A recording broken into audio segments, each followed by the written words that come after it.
at 5,250 rpm.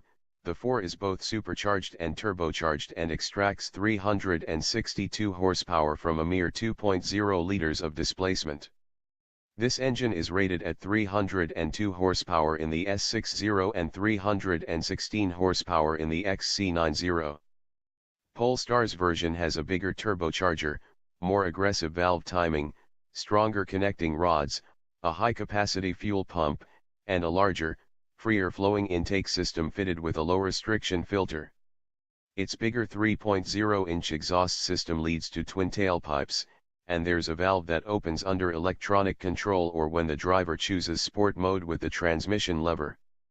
Compared with the car's former Polestar 6, the horsepower gain comes at higher RPM, 6,000, and peak torque decreases to 347 lb-ft at 3,100 rpm from 369 at 3,000.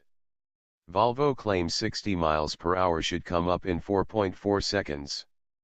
The carmaker claimed 4.7 for the previous version, but when we tested the 2015 Volvo S60 Polestar, we got to 60 miles per hour in 4.5 seconds. Fuel consumption also is said to improve, although EPA ratings are not yet in. Over the road and during a half-dozen laps of Paul Richard after the WTCC cars practiced on Friday, we found the new drivetrain an improvement to an already appealing car.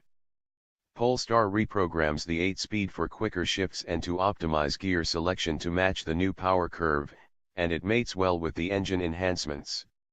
Here's a secret trick: to engage a hidden Sport Plus mode in the transmission, pull the gear lever left into Sport, push it forward to the upshift position marked Plus, and hold it there while pulling back twice on the downshift dash paddle on the left side of the steering wheel.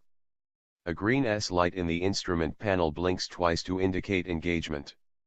It's meant for occasional track use, but it's a fully automatic mode that keeps the engine spinning at 4,000 rpm or above.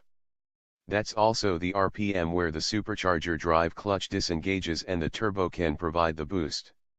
It's too extreme for road use, Polestar product VP Henrik Fries cautioned, but he may underestimate the enthusiasm of some performance segment buyers.